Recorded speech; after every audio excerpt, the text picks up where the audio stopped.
আমার আজকের রেসিপি চালের পাঁপড়। আর ঘরে ছোট্ট একটা বাটির 1 বাটি চাল দিয়ে, আতপ চাল দিয়ে আপনারা 1 প্যাকেট পর্যন্ত বানিয়ে নিতে পারেন পাঁপড়। আর সেটাই আমি কিভাবে একদম A to Z দেখাবো পাঁপড়টা কিভাবে বানানো হয়। আর দেখুন আমি এই পাঁপড়টাও বানিয়ে নিয়েছি। চলুন দেরি না করে দেখে নিই আজকের ভিডিওটি। চালের পাঁপড় বানানোর জন্য আমি এখানে 1 বাটি চাল, আতপ চালকে ভিজিয়ে নিয়েছিলাম। আধ ঘন্টা আগে ভিজিয়ে নিয়েছি। আর সর্বপ্রথমে দেখাই আমি যে এই চালগুলো নখ দিলেই দেখুন দেবে যাচ্ছে এভাবে, তাহলে ভেজানো হয়ে গেছে। আধ ঘন্টা 1 ঘন্টা যেরকম পারবেন ভিজে নেবেন, এর কোনো পরিমাপ নেই। চালটাও আপনারা আপনাদের মতো করে নিতে পারেন, কারণ চালটা আপনারা যদি বেশি ভেজান তাহলে অনেক পাঁপড় হবে বেশি, কম ভেজালে কম হবে। এবারে আমি গ্রাইন্ডারের জারে চালগুলোকে দিয়ে দিচ্ছি। এবারে গ্রাইন্ডারের জারে চালগুলোকে দিয়ে দিলাম। অল্প পরিমাণে একটু জল দিয়ে দিচ্ছি আর একটা শুকনো লঙ্কা দিয়ে দিলাম, কারণ খুব বেশি ঝাল করব না, বাচ্চাটা খেতে পারবে না সেই কারণে। এবার এটাকে পিষে নেব। আমি পিষে নিয়ে ফিরে আসছি আপনাদের কাছে। চালটাকে আমি পিষে নিয়েছি। এবারে দেখুন এটাকে আমি ঢেলে নেব, একটা আমি বাটির মধ্যে ঢেলে নেব। দেখুন এটা কিরকম হয়েছে দেখাই আমি। আর এই যে হাতার গায়ে এরকম ভাবে লেগে আছে, এটা হচ্ছে একদম পারফেক্ট। এর মধ্যে আমি শুধু লঙ্কা দিয়েছি আর কিছু দিইনি। এখন আমি হাফ চামচের মতো লবণ দিয়ে দিচ্ছি আর অল্প একটু জোয়ানকে হাতে এভাবে হাতের তালুতে নিয়ে এভাবে দোলে দোলে তারপর আমি দিয়ে দেব। হাতের তালুতে আমি দোলে নিয়েছি, কারণ আমি 1 হাত বলে দেখাতে পারিনি, এরকম ভাবে দোলে নিয়েছি 2 হাতে। আর তারপর আমি জোয়ানটা দিয়ে দিলাম। এবারে জোয়ান লবণ ভালোভাবে মাখিয়ে নিলাম। ব্যাটারটা কিন্তু আমার পুরোপুরি রেডি। কিন্তু এই চালের পাঁপড়টা করবো কিসে সেটাই আপনাদের এখন দেখাবো, কত সহজে বাড়িতে পাঁপড় বানিয়ে নেওয়া যায়। এটা আমি সাইড করে রেখে দিলাম। যেটাতে আমি পাঁপড়টা করব সেটা হচ্ছে একটা জল বড় ডেচকিতে বসিয়ে দিয়েছি। জলটা আমার ফুটতে শুরু হয়েছে।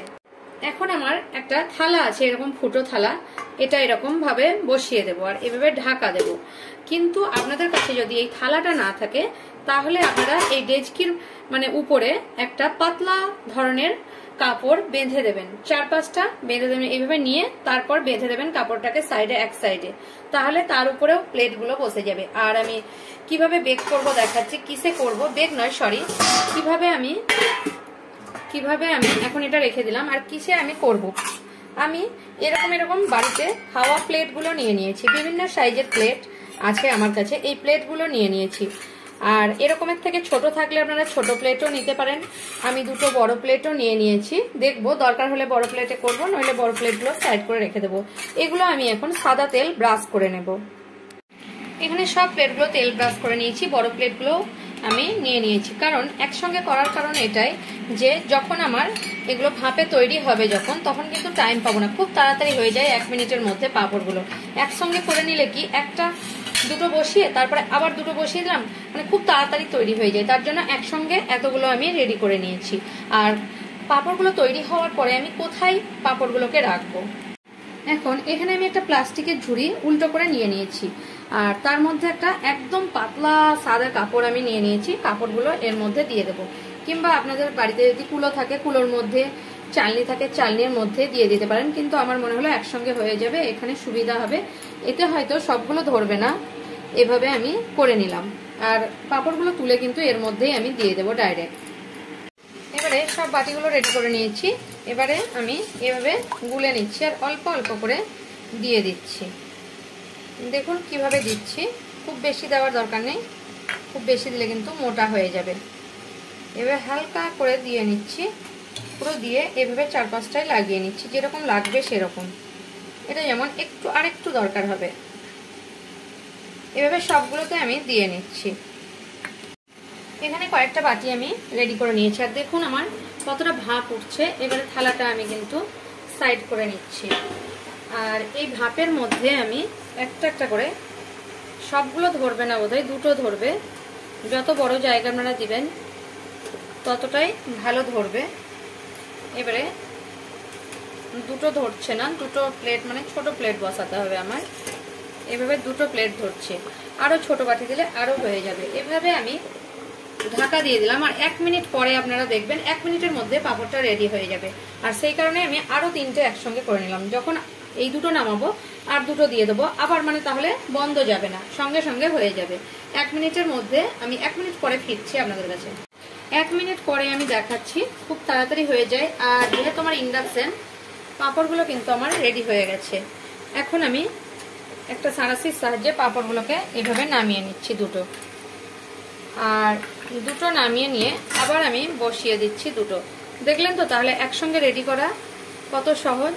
একসঙ্গে রেডি হলে এটা ঠিক হচ্ছে না, কারণ বাটিটা বড় আছে, একটাই দিয়ে দিচ্ছি। কারণ আমি একসঙ্গে, বড় থালা হলে একসঙ্গে 2-3টে হয়ে যায়। এভাবে আবারও 1 মিনিট পরে নামিয়ে নেব। এভাবে আমি তুলে দেখাচ্ছি এবার আপনাদের একটা হালকা, এখন ঠান্ডার দিন, বেশি গরম নয়, তাই আমি 4-5টা এভাবে ছুরি দিয়ে এরকম ভাবে নেব।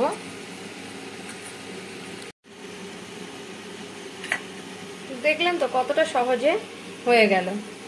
আর আমি এখন এভাবে উল্টো করে পাঁপড়টা দিয়ে দিচ্ছি। সব পাঁপড়গুলো আরো দুটো করে নিয়েছি, এভাবে সব পাঁপড়গুলো একইভাবে করে নেবো। আর এর মধ্যে দিয়ে দেবো উল্টো করে। আবারও 1 মিনিটের মধ্যে আমার একটা পাঁপড় তুলতে না তুলতে আর একটা পাঁপড় আমার রেডি হয়ে যাচ্ছে। এভাবে আমি সবগুলো কিন্তু একইভাবে করে নিচ্ছি। দেখলেন তো কতটা সহজে ঘরে পাঁপড় বানানো যায়, একদম ফটাফট হয়ে যায়। দুজন থাকলে আরো ভালো হয়, একজন করতে গেলে একটু টাইম লাগে, কিন্তু অনেকগুলো প্লেট যদি আপনাদের একসঙ্গে থাকে তাহলে কিন্তু তাড়াতাড়ি হয়ে যায়। এভাবে তুলে নেব, আবার সবগুলো আমি এভাবে করে নেব। দেখুন প্লেটগুলো আমি একবার করে নিয়েছি। এবারে একটা ভেজা কাপড় দিয়ে এভাবে পুছে নেব। হালকা তেল ব্রাশ করে নেব, খুব বেশি তেল দেবেন না, তাহলে কিন্তু প্লেটে ধরবে না। এভাবে আমি দেখাচ্ছি। এতগুলো আমার হয়ে গেছে পাঁপড়। এখানে দেখুন আমি অনেকগুলো পাঁপড়ই করেছি, কিন্তু আপনাদের এক হাতে বলে আমি ঠিক মতো তুলে দেখাতে পারছি না, কিন্তু আরেকটা আমি দেখাচ্ছি তুলে। দেখুন এভাবে টানলেই কিন্তু এভাবে উঠে আসবে পাঁপড়গুলো। কতটা সুন্দর উঠে এসছে দেখুন। আর এভাবেই পাঁপড়গুলো খুব সুন্দর উঠে আসবে। সবগুলো আমি করে তারপর আপনাদের কাছে ফিরছি। দেখুন আমি সব পাঁপড়গুলো একইভাবে তৈরি করে নিয়েছি, আরো থালাতে দিয়েছি, আমি দেখাচ্ছি। এখন এগুলো আমার থালাতে দিয়ে দিয়েছি। এগুলো সব আমি এখন শীতের দুপুরের একটা রোদ খাওয়ালেই হয়ে যাবে, মানে একটা রোদ্রে, মানে আমি এখন 9টা-10টা বাজে, এখন আমি যদি পুরো রোদটা দিই বিকাল অবধি তাহলেই কিন্তু শুকে যাবে। শুকে যাওয়ার পর আমি ভেজে দেখাবো। এখন আমি এগুলো রোদে দিয়ে তারপর শুকনোর পরে ফিরে আসছি। দেখুন আমি সকাল থেকে শুকিয়ে দিয়েছি, এখন বিকেল 5টা-6টা বাজে, আর এর মধ্যে আমার কিন্তু পুরো শুকনো হয়ে গেছে। দেখুন যত পাতলা দেবেন পাঁপড়টা দেখতে ততটাই কিন্তু খেতে ভালো হবে। দেখুন একটা দেখাচ্ছি আমি তুলে, কতটা পাতলা আমার। আর এবারে আমি আপনাদের ভেজে দেখাবো। এখন পাঁপড়টা ভাজার জন্য আমি কড়াতে একটা তেল বসিয়ে নিয়েছি, সাদা তেল। এবারে তেলটা আমার গরম হয়ে গেছে, এবারে আমি ভেজে দেখাবো পাঁপড়গুলো। দেখুন তেলটা প্রচন্ড গরম হয়ে গেছে, এখন আমি তেলটা মিডিয়ামে দিয়েছি। আর এভাবে দেখুন কতটা বড় হয়ে যাবে, দেখুন পাঁপড়গুলো দেওয়ার সঙ্গে সঙ্গে দেখুন কতটা সুন্দর হয়েছে পাঁপড়টা। আর একটা আপনাদের আমি ভেজে দেখাচ্ছি। দেখুন এটা দেওয়ার সঙ্গে সঙ্গে কতটা বড় হয়ে যাবে।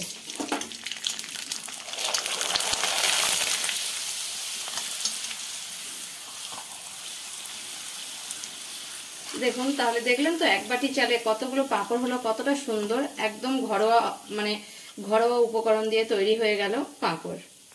এখানে আমি সব পাঁপড়গুলো মানে ভেজে নিয়েছি, এখানে আছে। আর আপনাদের আমি এখন একটা দেখাচ্ছি ভেঙে কিরকম হয়েছে পাঁপড়টা। দেখছেন তো, আওয়াজ শুনলে নিশ্চয়ই বুঝতে পারছেন পাঁপড়টা কতটা সুন্দর হয়েছে। আমার ভিডিও যদি আপনাদের ভালো লাগে তাহলে আমার চ্যানেলকে সাবস্ক্রাইব করার অনুরোধ রইল। আর কমেন্ট করে জানাবেন আমার এই পাঁপড়ের রেসিপিটা আপনাদের কেমন লাগলো। যদি ভালো লেগে থাকে তাহলে একটা লাইক করবেন আর প্রচুর শেয়ার করবেন।